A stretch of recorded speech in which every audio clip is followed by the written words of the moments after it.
Two enemy on front line! Rapid! Fire!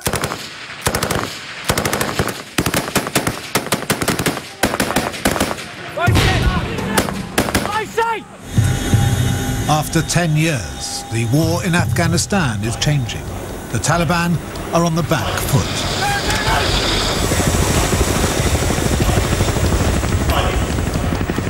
These Royal Marine Commandos are pushing deep into enemy territory, seeking out the insurgents who, though on the retreat, remain a deadly force. The Marines know they could be hit at any time, ambushed by gunmen or suicide bombers indistinguishable from the local population. But the insurgents' main method of attack is now as surreptitious as it's deadly. The improvised explosive device, the IED.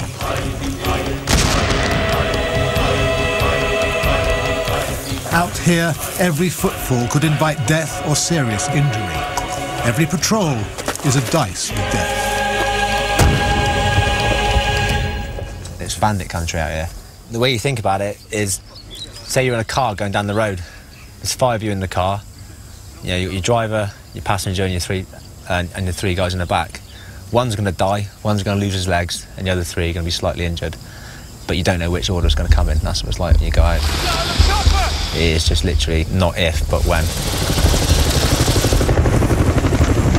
Coming here, getting close to guys that you're working with are next to you, and the next thing you know, the next week they're not here. It's just the worst feeling in the world. Whilst facing the threat of guerrilla warfare, the Marines must also win the hearts and minds of the local population. They must assure them of security and a future beyond war, beyond the bombs and bullets. I joined 4-2 Commando of the Royal Marines to tell the extraordinary story of how they moved into a small but vital area of Helmand province and tried to wrestle it from Taliban control and give it back to the people.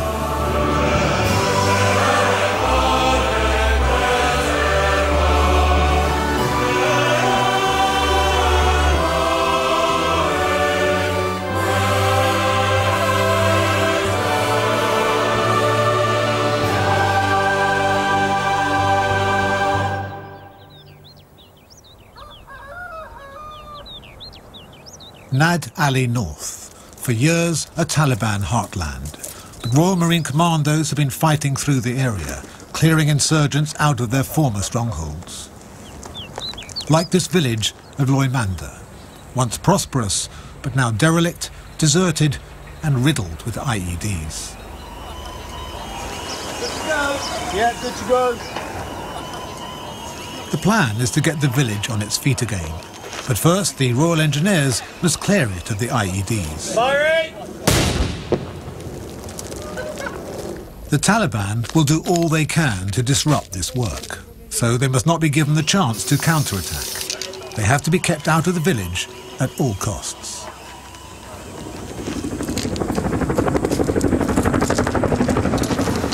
And that's the next job for the Royal Marines. They are being sent to man outposts on the fringe of Loimanda village, to pin down the enemy and keep them at bay. So, Eddie, what are you up to? Loimanda, south of the village, just to go down and soak up some of the enemy in front, disrupt and destroy, to relieve the pressure on the village, so that work can go on in there with no hindrance, basically. 2 Chinooks are taking these men of L Company to the most dangerous of these outposts, a place called Toki. They are to relieve their comrades of J Company, who've been under heavy fire. What's happening down there? Is it quite kinetic? J Company have had quite a few injuries, unfortunately, a couple of fatalities. Just going down there, securing it, just defeating Taliban, basically, yeah. As far as you know, there's quite a lot of enemy down there. Yeah, quite a few. Yeah, it's been quite busy, so hopefully we get amongst it, yeah. I'll take care of yourself and see you down there. Yeah, okay, cheers. Just 2 months into a 6-month tour, L Company has already lost 1 man to an IED and suffered 5 injuries. So right now, as they head back into mortal danger, they'll be feeling a mixture of fear and excitement. At least, that's what I feel. Because L Company has invited me along. As a one-man band who's trained with the Marines, I guess they feel they can trust me not to get in their way. It's a short, sharp hop. It only takes about 5 minutes and we're at Toki. That said, it's impossible to go by road because of the IED threat and insurgents in the area. Look out there. It's Mad Max country.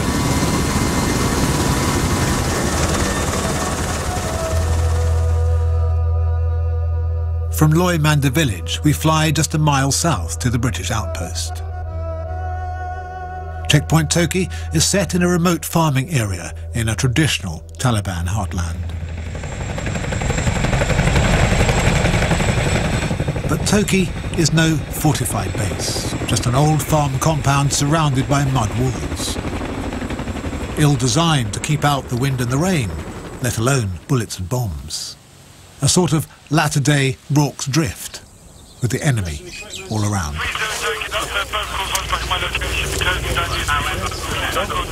They think that they'll only have a go at us if they think that we are vulnerable or they'll get away with it. And that's what it's all about, engaging them on our terms when they think they're okay. The key thing is to try and kill them, if we get the chance. That's the priority. Just for myself. This area, in the long run, doesn't matter at all. It's just a series of outlying farms, fields.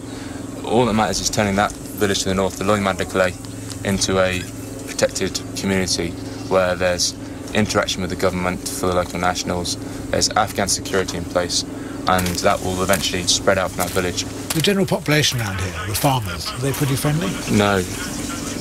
They suffer a lot from insurgent intimidation. So if they're seen talking to us, within 2 hours, 3 hours, however long it takes, the insurgents will be knocking at their door, and they fear that they're going to get beaten up, they're going to get themselves in trouble, kidnapped or whatever, so always at the back of their mind is that intimidation. Toki is surrounded by IEDs, and although L Company's area of operations is small, about 1 square kilometre, it's probably one of the most dangerous square kilometres in the world. Area we'll be working in today, it'll be southeast. Prior to getting out on the ground, the commandos are given the latest intelligence on the area and told what they might expect. Like I say, most dangerous points, crossing Mercury, compound 66. That's the previous firing point also. That's where grenades was thrown onto a J Company by Taliban. Situation enemy forces, 2 Taliban was killed the other day, which was fucking good news, but we believe there's two five-man Taliban teams out there, If you do get engaged, lads, I'll go through contacts in a bit, just go firm, massive rate of fire, and for myself, I'll just take cover, I'll get my map out and I'll try and pin compounds that guys can bring the mortars onto. The main threat will be IEDs. Actions on contact IED. Get an IED, we go firm, self-treat yourself if you've got any arms and legs left. I'll call in the helo, so it should be at Bastion, I know, within 21 minutes or whatever, That's it, lads. So, the threat is not only outside the checkpoint. Tents are pitched close to the walls for fear of grenades being fired into the middle of the compound. Sentries are on watch 24 hours a day. This is Taliban country, remember. Lawless, dangerous. So how many lads have you lost so far? From our company, we've lost 1 lad, Dino. He was in my troop in the FSG. That was 25 days ago. Another lad in K Company died a few days ago. He was a mate of mine, Fish. And 2 lads in J Company. That's all been within, well, half 2 was it? That's all within about 600-700 metres of here. Another bang. The bangs you hear, sometimes, you're a bit like that, shit, what was that? Sounds like mortars. Like one after the other, and usually, like the IEDs, it's obviously one big bang. You can almost feel it here. Yeah, something's going on, isn't it? Would you rather face an enemy that's firing at you rather than the IED threat? Every time, yeah. The thing is, you ask anybody out here, it sounds a bit daft, but you're not really concerned about like the contact. When you've got 2 multiples on the ground, 24 plus blokes, they'd be daft to take us on. Shitloads of IEDs about. So the thing is here, it just seems like like bomb dodging, which is honking. Talkie, 1-1 RTL, 3-1 RTL, radio check over. Take care, Kev. Patrols go out every day. It's important to get out there and own the ground, not only to reassure the locals, but also to intimidate the enemy. I'll leave it now, over. But every patrol leaving the compound will have to play what the Marines call Afghan roulette. Every step a gamble, every footfall a deadly risk.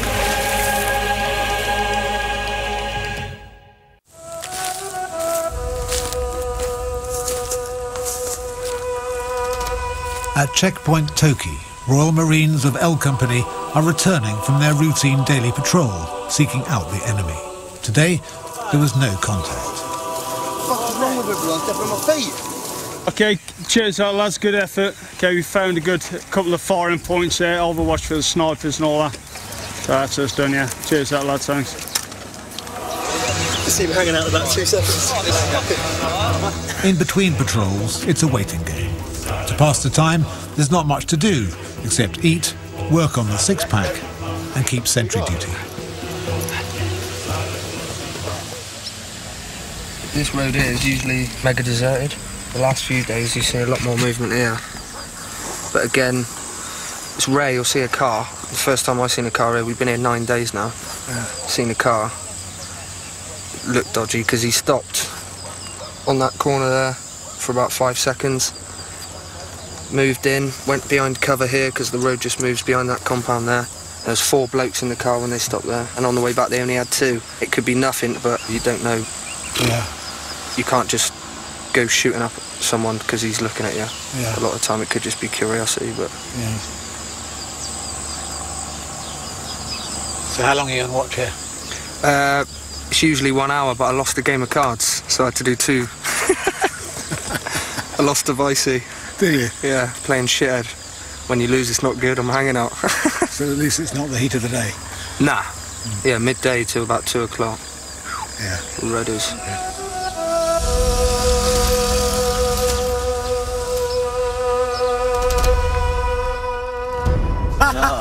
Roger's garage.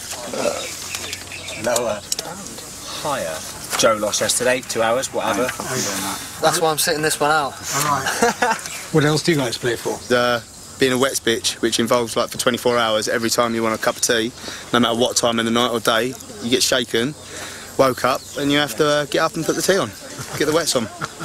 Easy Tiger, you need to get them off. How dare you? Out here, regulations and dress code are more relaxed during downtime. It's a way of keeping spirits up, helping the lads forget the immense dangers they face on a daily basis. That's the way I roll. I live in the jungle, baby. You've got to wear the rig. You look like that bird with Corrie. Fucking gupping, mate! You do know girls are going to see this on TV? This can pull page 3s. So, Eddie, 21 years old, first tour in Afghanistan. Is it what you expected? Yeah, it's different. You come out here, and even though when people are saying it's 90% waiting, 10% war fighting, but it only hits home when you're actually here, and you're just, some days are long old days with nothing, and it's a lot of waiting around. And it's you don't really think about it until you're here, and you're like, bloody hell, waiting around. It's been 2 days, and I've been sat in this place roasting, and yeah, nothing's happened, which is nature of the beast. But obviously, things do happen, and usually at the least when you expect it. So. How many shots you fired this tour? Go on. How many? What's the hit ratio? Hey, I've aimed at 5. What? Don't aim. How many you fired? 29. 29. 24 warning shots. And 5 fucking gone for the back. 1 confirmed, 3 unconfirmed, 1 miss. Fuck off, you hit once. 20%. Well, I'd fancy my chances against you. Oh dear. Stick her in the tree line. South Sanger. He's dipped behind the wall. Bloke in a light blue dish dash has come out, he's gone to the left. He's gone down there. Did he go to the left-hand side or the right-hand side? Right inside that entrance right there. A Dicker has been spotted. That's a Taliban scout. They're not going to fucking use a radio straight in front of us if they know we're going to slot them, are they? The man seen is a known Taliban spy who reports back on the Marines' movements by mobile phone. And he could be laying an IED right now. That bloke who just walked out there in a blue dish dash light, and he's just come out there, so the bloke in the white dish dash is behind that fucking compound there. Like. What about him? Yeah, he's got a mobile phone. He's got a mobile phone, he's Have you got any fucking Is there any ICOM? You fucking brown. ICOM. That's intercepted communications. Proof that a Dicker is transmitting strategically important information and can therefore be shot. He is calling the call sign of Kamil. Our own interpreter scans the airway, trying to find the telltale chatter that will condemn this spy to a Royal Marine bullet. Right. With a fucking helmet. The bloke in the blue isn't the one from yesterday. The bloke in the white is meant to be the one. That was meant to be that bloke from before. Twice, mate, on that day. He was definitely dicking us that day, like. He had a phone in his hand. Damn. Fucking texting. Brazenly. Boss will go bonkers if he sees me in my fucking pants. Yeah, Roger. This is the way I do business. Right, fucking talking on to that bloke with the phone. 100 metres south of this position, you can see like an entrance to an alleyway. Little girl. Don't slaughter. The Dickers made a run for it. The trouble is that when he was in the Marine sites, there was no ICOM chatter on the airwaves, which means this time he could not be shot. Yeah. You want to take over, mate, because you got the kit? Yeah. If you see him, give us a shout and they'll jump back up. Tell me what happened there. What was it, Simon? The bloke that we caught dicking and related him to ICOM about 2 or 3 days ago had just been seen then. So we were trying to get over there to ping him doing it again, which would give us clearance to shoot him, but he dropped out of sight and we haven't got any hint saying that he was on dicking us. But because we know who it is, we were waiting for him to make a wrong move, basically pick him up, and then we can prosecute with a shot. Right. You have to respond faster, don't you? Yeah, hence why I'm in my pants. I wanted to get a shot off in this fucking rig, I'd be hoofing. Oh well. Another day. Frustrating for the Marines, in particular for Eddie. His war got very personal just 3 weeks ago, when his best friend, Dean Mead, was killed by an IED. Marine Mead, Dina, very good friend of mine. I was with him when he died. On the 15th of May, again in Lima South. It's about 700 metres down the road, and yeah, I was about 3 blokes behind him, 15 metres. IED.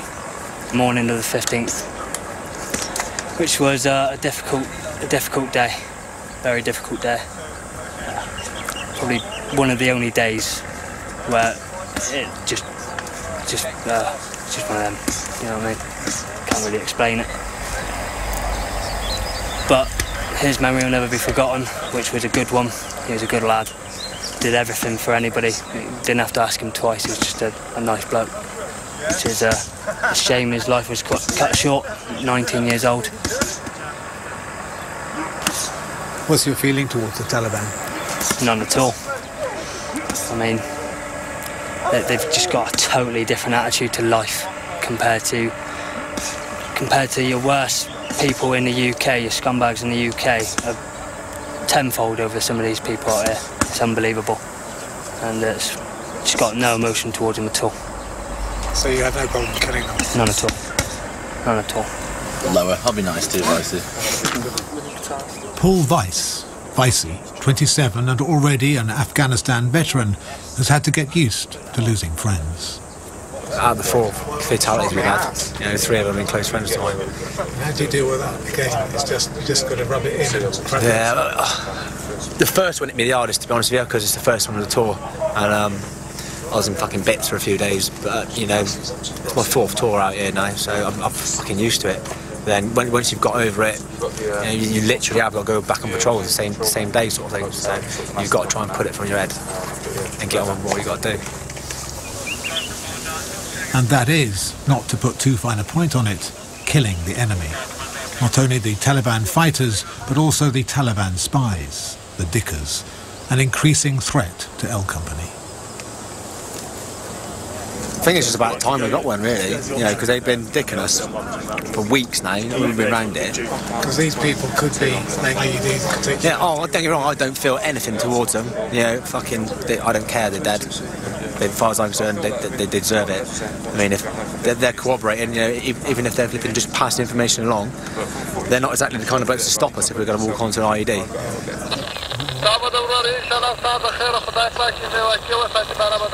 He's asking about the work, how it's going on, how is the work. The other one said that everything is fine and the work is good, so infidels gonna get failed soon.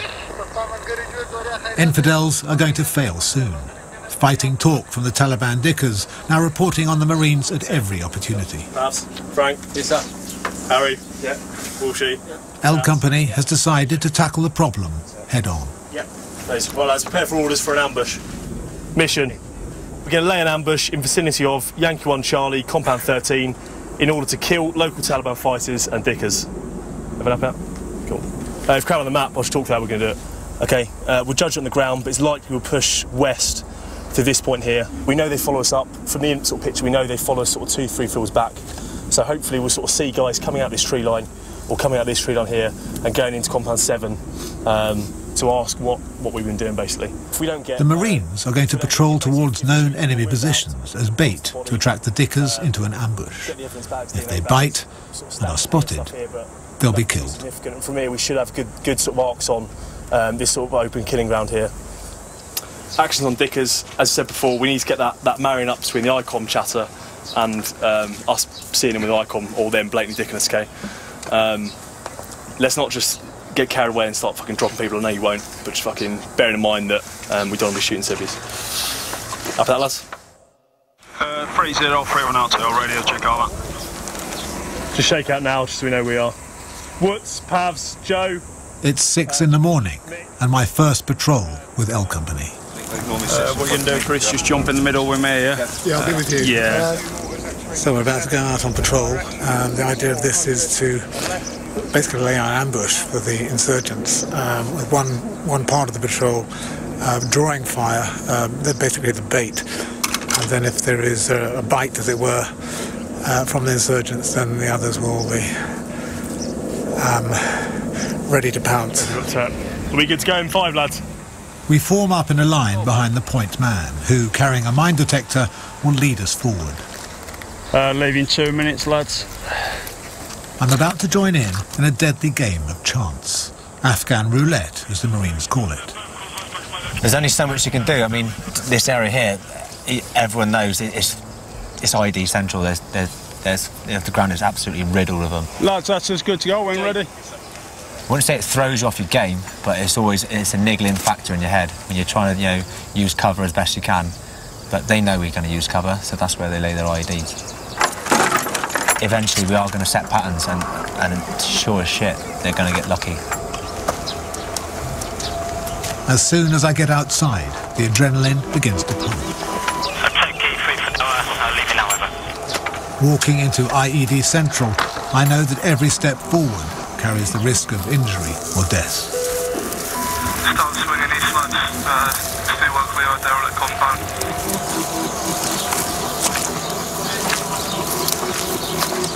Mark there. Okay. Obvious paths are avoided. Established routes given a wide berth. Tree lines, natural cover for the Marines in case of attack, are often mined, so crossing these demands particular care.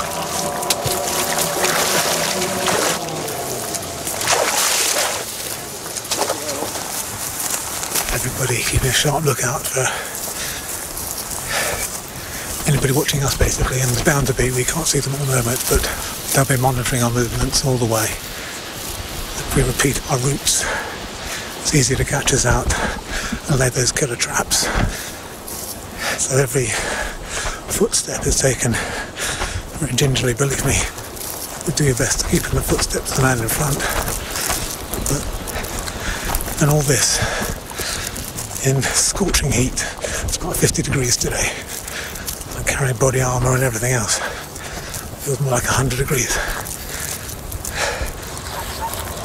The markers for this is going to be white markers. At every tree line we stop, whilst the point man sweeps with his mine detector and then lays down markers to indicate the safe way through. But it's never foolproof. Look to the mark. Yep.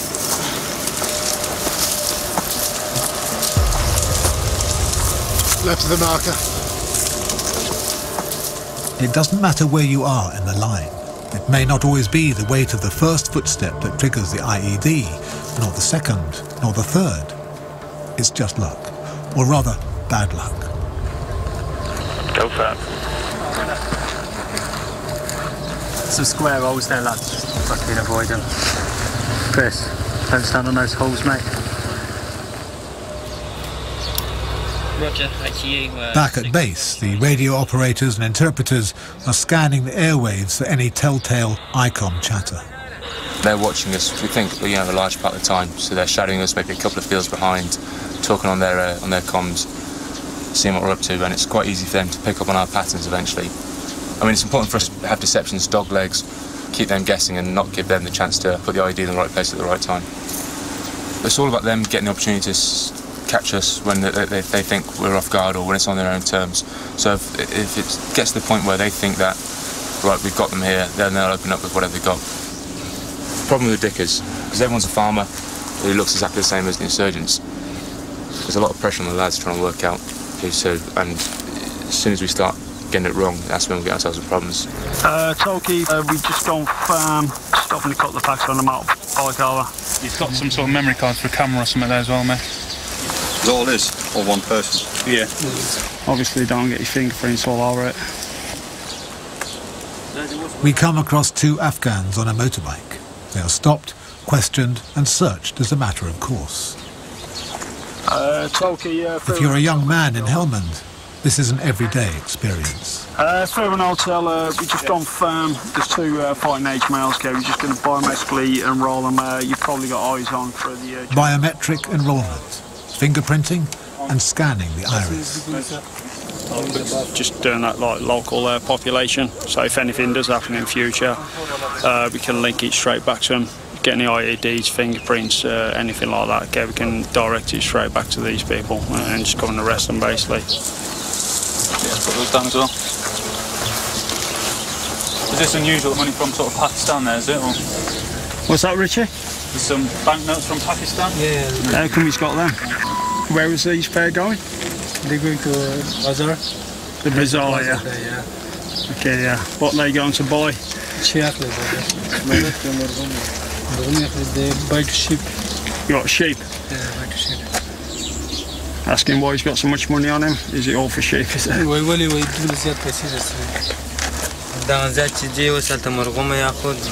Sheep is very expensive. We buy sheep. That's as good to go, lads. Innocent, probably.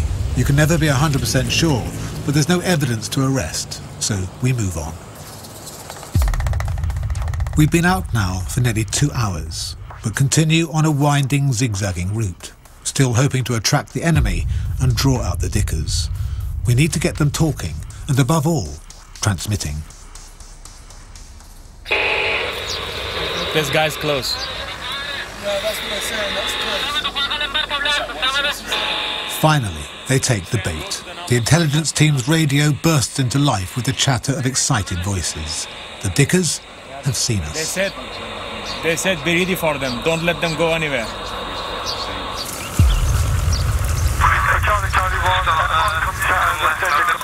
on patrol, and they're talking about moving towards the village.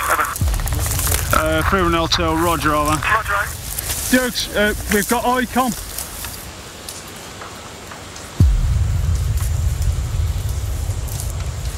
The ICOM is accurately reporting our movements, where we've been and the direction we're going in. We're being watched at close quarters. They can see us, but so far we can't see them.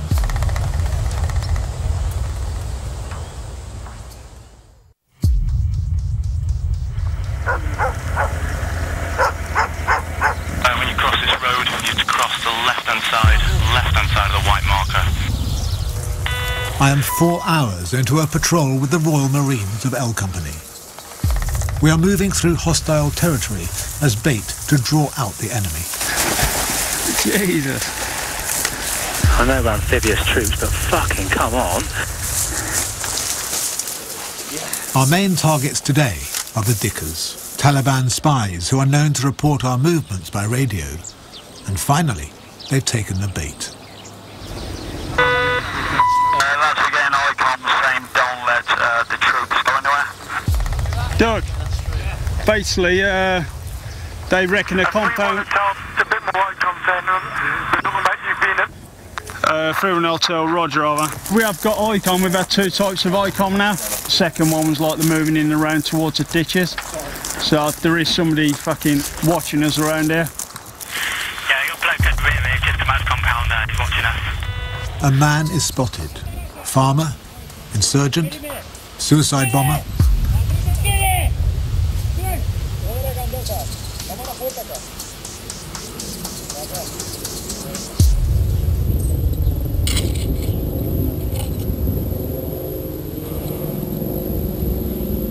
Yeah, he's clear. Confirm, lads. Nothing found, and still no sight of the Dickers. They stop-start these patrols on a few metres down, take stock of the situation, read what they call atmospherics. It's very quiet. Sometimes quiet's not good. Sometimes if the locals know something's up, they'll hide. They'll go into their compounds, lie low. That could be an indication that something's about to kick off. Or not. You just can't tell. I just saw him perch the same bloke back in the trees, and loop round, he's back in the same position. Then, Vicey spots two men who could be following us. Where's that, Vicey? Directly to the rear, mate. The two guys stood there. They've watched. I've been watching them. They've watched all our drills coming right across this ground as we've got this far. If they move up to the next crossing as we're going up here, then let them have it. Yeah, Purds, maybe a warning shot from the bloke in front of you first, mate. Somebody watching us, Les? Yeah, to the rear. I'm just going to see if they keep moving up with us. We'll give them a warning shot. Seems we're being watched by two suspicious characters. If they continue to follow us and monitor us, there's going to be a warning shot. If they continue after that, there'll be more shots. But they won't be warning shots.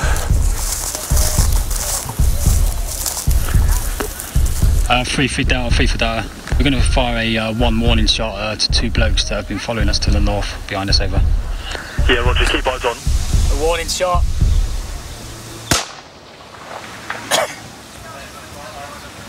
Les, see him now stood up, his mate's thinned out to the east. Roger, mate. Vicey's warning shot has effect. The suspects move away. But do we follow them? Or is this all part of a ploy to lead us on to IEDs? What are you thinking, mate? Don't feel right. The farmers in the next field are asked if they recognise the two suspects and whether it's safe to follow them. The local's saying he's scared to go that way. Whether the Taliban are there or not, I don't know. We decide to follow, carefully. Yeah, Les, I'm reckoning the tree line's wired and they're obviously waiting for the fucking fireworks. The next tree line may well be booby-trapped. Let's push on then as quick as we can, get one across.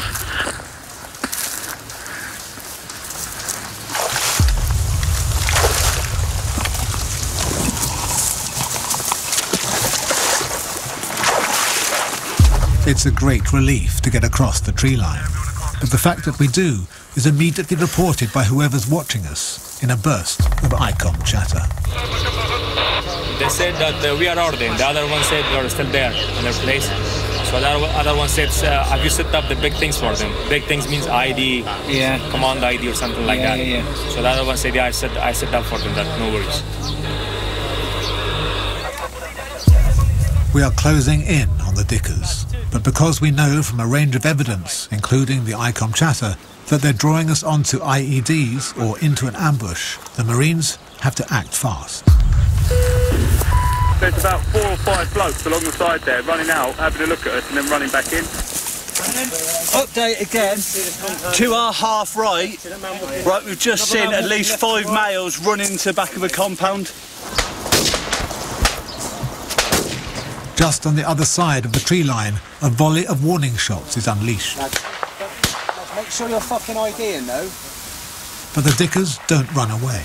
They keep dodging behind a compound wall, phones to their heads. Have a look. Hey? No waistcoat, just white. With a dark blue and another... Sharpshooters take aim. This time, it's shoot to kill. Go! Yeah, see?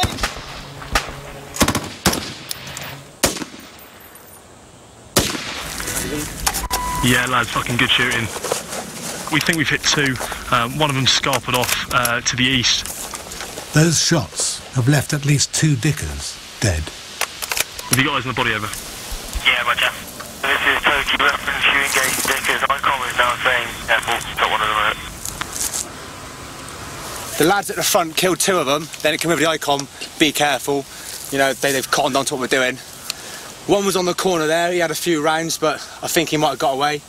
And then his mate, you know, they work in teams of 2, 3, 4 and 5.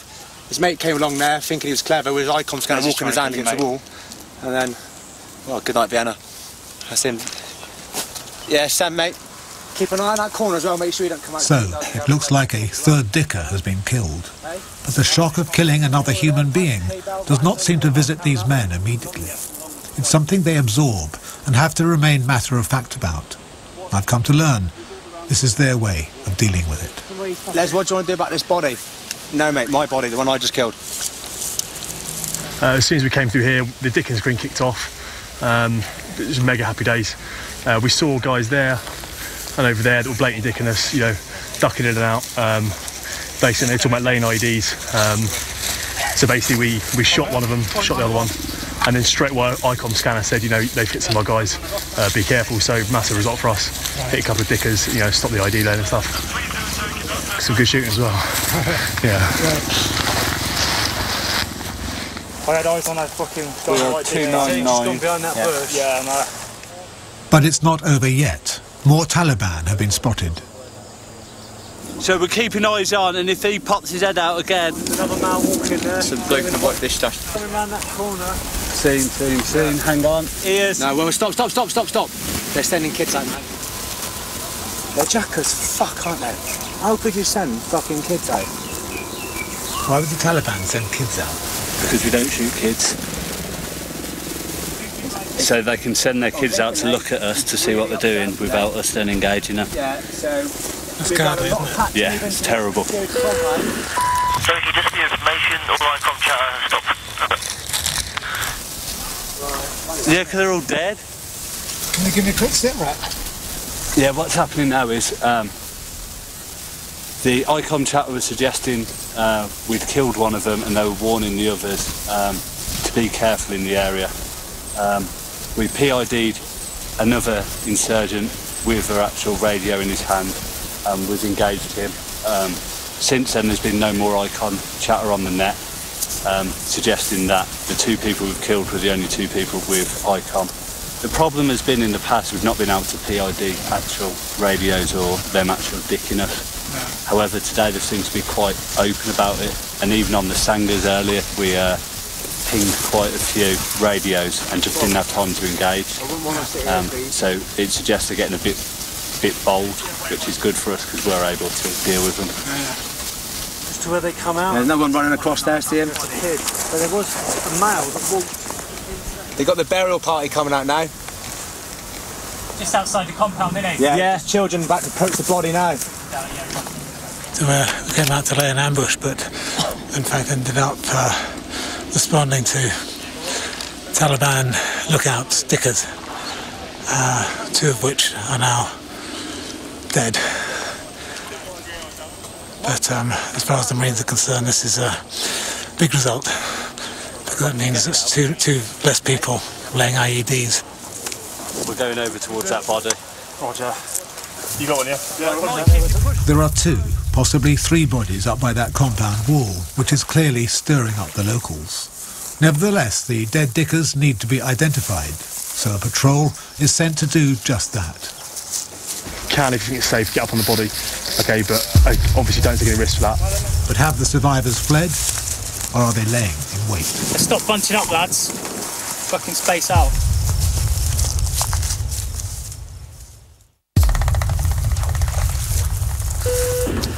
Realise we've got one fighter male digging on the southeast corner of compound 41. Yeah, Roger, we haven't got eyes on. They may be digging their bodies or something like that. L Company has killed up to 3 dickers or Taliban spies. I'm with 6 of the commandos who've been sent forward to check the first of the dead bodies.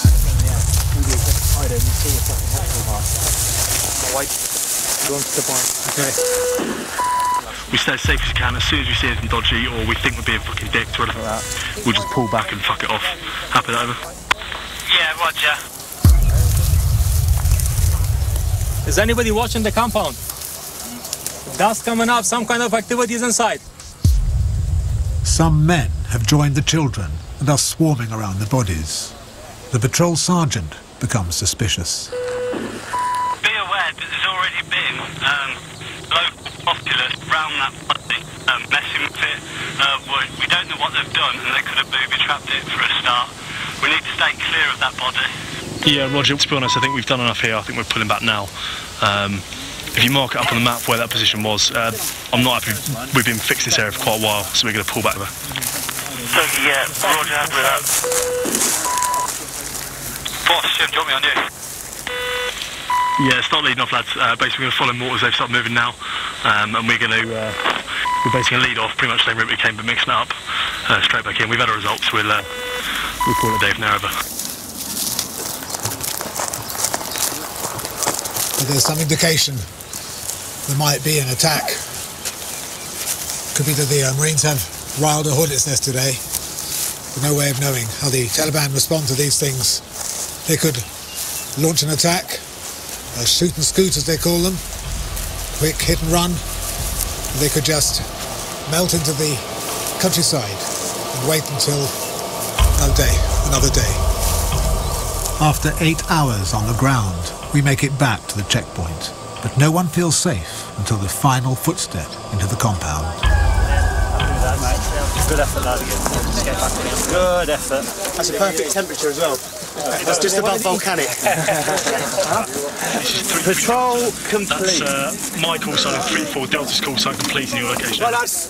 Local intelligence has already confirmed that those killed were known Taliban fighters. It takes a couple, boss, isn't it? Be happy now, lads, aren't they? First one, centre of mass, guaranteed a hit. So basically, that's a result. I mean, in terms of sort of teams that work around here, we have sort of 5-man teams. So that could be a whole team taken out straight away. So fucking good result, basically. Happy days, yeah. He's all right.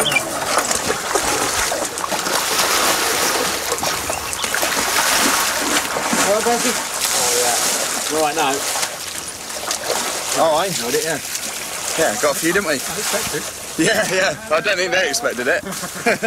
But yeah, no, it's always good to fucking get a bit of success, isn't it? A bit of justice. Dean Mead.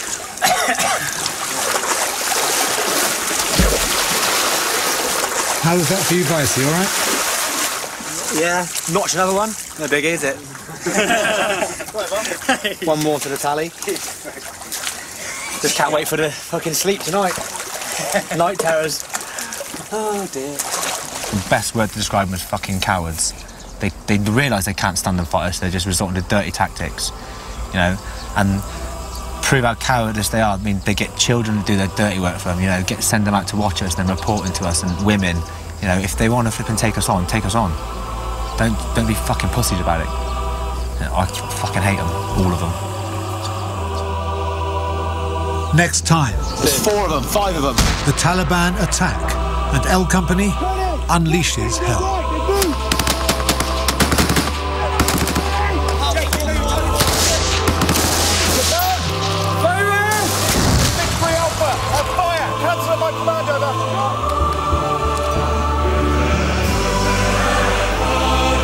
And that That's next Monday at 9.